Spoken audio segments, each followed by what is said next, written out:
Welcome to BCB Live. Yes, we are that safest station in the nation.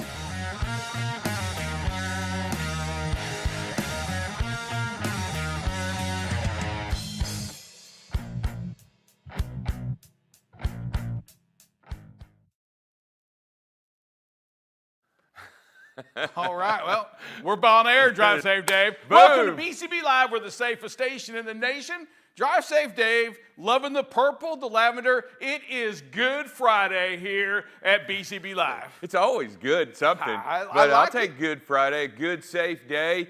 Talking about the flagman, the certified flagman out there on the road, making sure everybody sees and follows their direction. You know what? Let me tell you something. When we're out there on the roadway, we need you to look at our at us. That's our workspace. When you see me out there holding the stop sign, listen, give me my respect that's due, Drive Safe. First of all, you've got to be a certified traffic controller to be out there anyway. Are you a certified traffic controller? I've never heard of that. You have to be certified.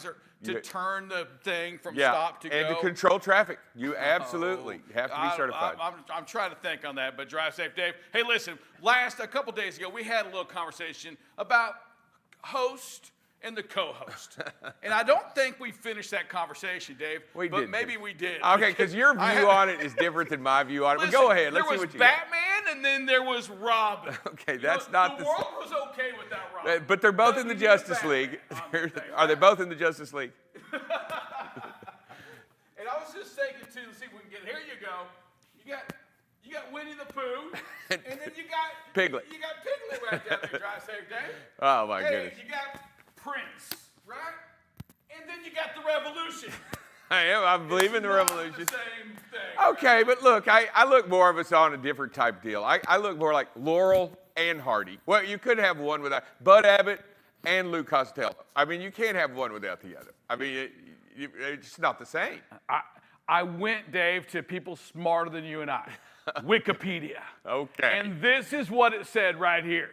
On a flight, the co-pilot acts as second in but it's kind of the co-star. Okay, but that's kind of not. I don't know. Notice how he uses different words in the English language to associate them as being the same. I'm okay. Hey, Dave, big show today, right? We do. We got a big guest. Big name guest today. We had to actually book this years in advance. Is there a bigger guest in the Trucking Association, the Truckload Carriers Association, than our special guest? No, absolutely not. In fact, got a new title.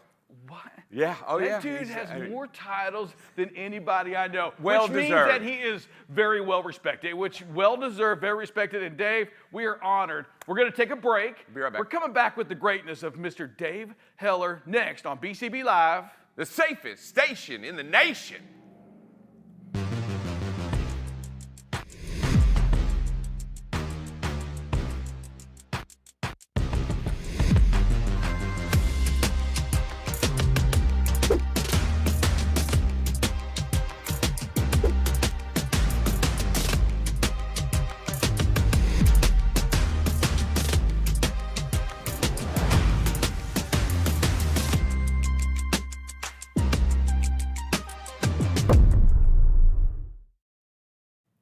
Welcome back to BCB Live, the safest station in the nation. Sir Rick and Drive Safe Dave. And Dave, we have Dave Square today. We have Dave Heller. David Heller coming to join us at the TCA.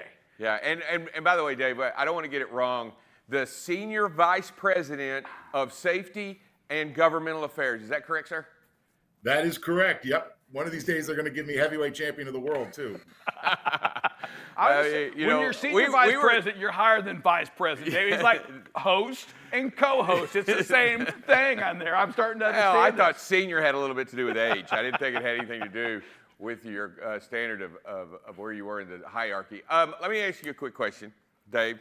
When you say heavyweight, you're not, there's a weight class there. I've looked at you more like not quite a heavyweight, maybe a featherweight or a lightweight, or you believe you're into the heavyweight class?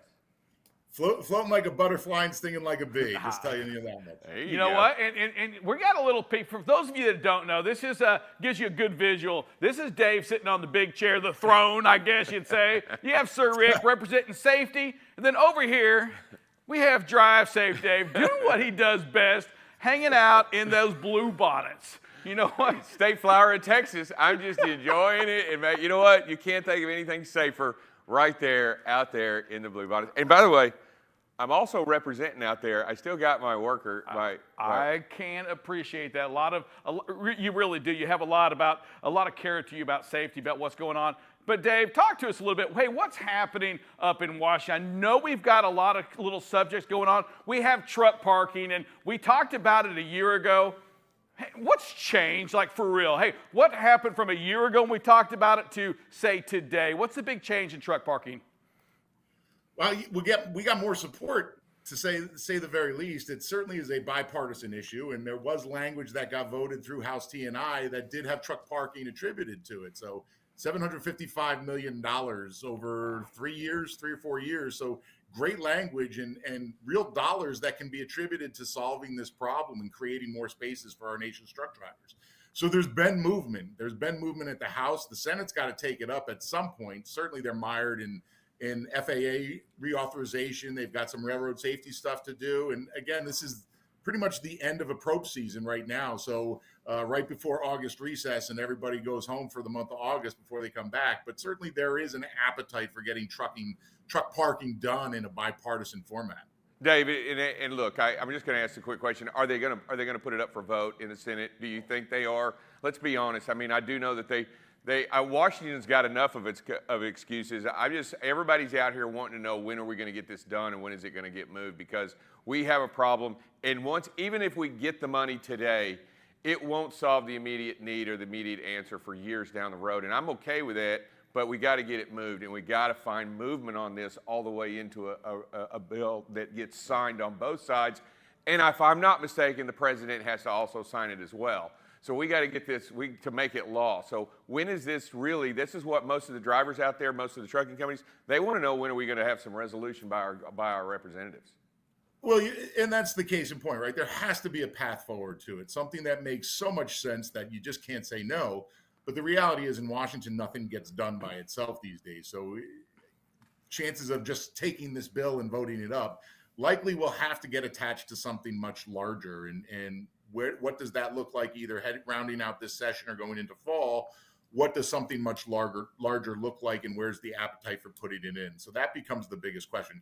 Yes, whether it gets done today, tomorrow, or 3 months from now, that doesn't magically make truck parking spaces appear, but it certainly opens the floodgate for getting dollars out there to both public and private entities that would look to getting this and making this happen, so that there is more parking spaces in the future for our drivers that need it.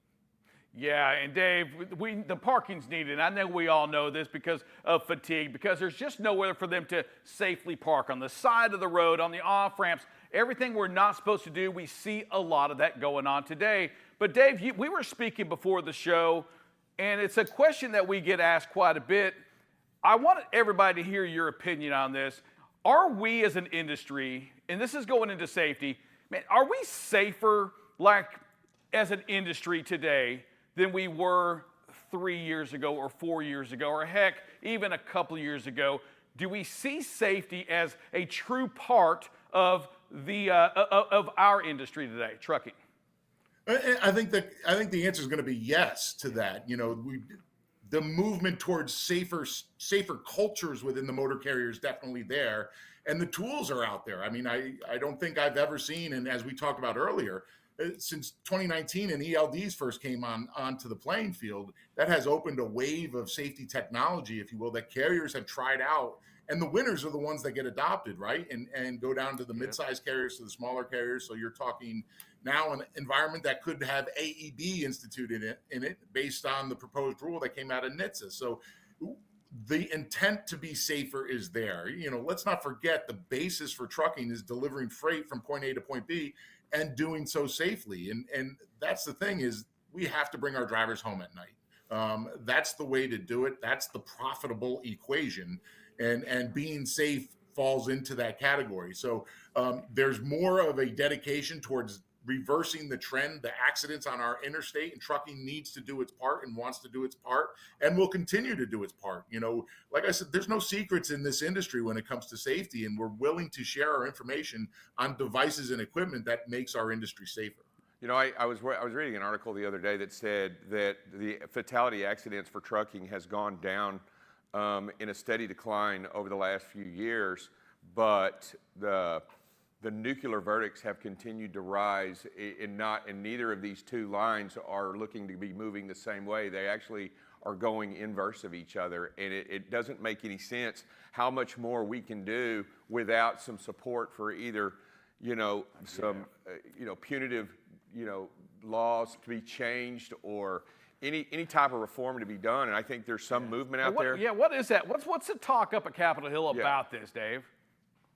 Well, specifically when you're talking about nuclear lawsuits and what have you, or changes to that or lawsuit abuse, that's a state-by-state process and a slow-moving process. There was a huge victory in Florida. Let's congratulate the Florida Trucking Association for getting that done. So there's the clap right there. So it goes state by state, and the momentum is there. It's starting to carry over. I think there have been like 7 or 8 successful states that have gotten changes implemented and continue to do so. So this is the beginning of forward momentum. That certainly makes sense. Pulling in carriers that have nothing to do with an accident just because they have a name on the side of their truck doesn't make much sense. But they have to be better ways to do this, so that if there is a carrier that's egregiously guilty, certainly that should be in consideration. But in other cases, likely not. So let's put real world spin on this and get these problems fixed. Hey, Dave, one other thing you mentioned earlier, speed limiters. It looks like there's been money associated with speed limiters. Tell us about that. Well, it's interesting because, you rub your crystal ball, right? And you hope that speculation will say the agency is going to come out with its supplemental notice of proposed rulemaking either late summer or fall, and probably reveal its hand in what they're looking to regulate speed limiters at. The reality is there's also a bill that got introduced in Congress that would eliminate funding from FMCSA to move forward with these speeds. And if there's no money, there's no honey. Isn't that what you said, Dave? And that is what exactly. Saying that. So the question is can that bill move forward? And I don't think it does. Obviously a divided Congress prevents a lot of these things from happening. So you really need bipartisan support to get language in there these days that will pacify both houses of Congress. And, truck parking is that language that would do that. Whereas removing funding from enforcing a speed limiter rule kind of has some problems with it. So in saying that, I imagine it would be full steam ahead with FMCSA, as I know much like the rest of the industry, is anxious to see what they want to what speeds they want to limit our trucks at. And in saying that, what kind of flexibility are they going to build in for the driving population? Because this isn't your grandfather's speed limiter anymore. These are devices that are smart thinking, sound, providing flexibility for drivers to use horsepower when they need it. So I think the days of setting it and forget it are long gone, and see what actions or directions the agency takes when they move forward with it. All right. Hey, Dave, look, we're going to have to cut you off. It is time to go to a break. But before we do that, you still have to let us know, and you know what to say, the safest station in the nation. But before you do that, I want you to know that where you sit at today, this is kind of where we place you in that TCA up there on Capitol Hill, sitting on top. That is how you are to us, and we want to make sure you see that. The new Statue of Freedom, right there, the very brand new Statue of Freedom, is David Heller. That's fantastic, without a doubt. That's a new one. All right, hey, Dave, you could close us out of here with stating your name, followed by you've been watching BCB Live, the safest station in the nation. I'm David Heller with the Truckload Carriers Association, and you are watching BCB Live, the safest station in the nation. Bam. David, thank you for being on the show. Appreciate you. Stay safe. Thanks, guys. Have a great weekend. All right. Hey, drive safe, Dave. We're going to hop right into weather, sir. We got to go to it right now. All right. It's real, though. Just above the heat dome, again, another story of thunderstorms moving above the heat dome and around the heat dome. I'm hoping that we don't have it much longer, but it looks like it's going to stay in place. It's hot, hot, hot, hot. Hot, baby. It's hot, hot, hot. Drink plenty of water. Make sure you keep them fluids inside your body. Dave, we don't want, even when you're out there for a little while, that heat could take a toll on that body. Yeah, most people don't realize that heat kills more people, extreme weather in the United States, than any of the other, more than cold, more than rain, more than hurricanes, more than tornadoes. It's heat. It's dangerous. Be careful. Understand what the dangers are, and just do what you have to do to be Have good. yourself a great Friday. We will see you next week. Be safe. Make it happen. You've been watching BCB Live, the safest station in the nation.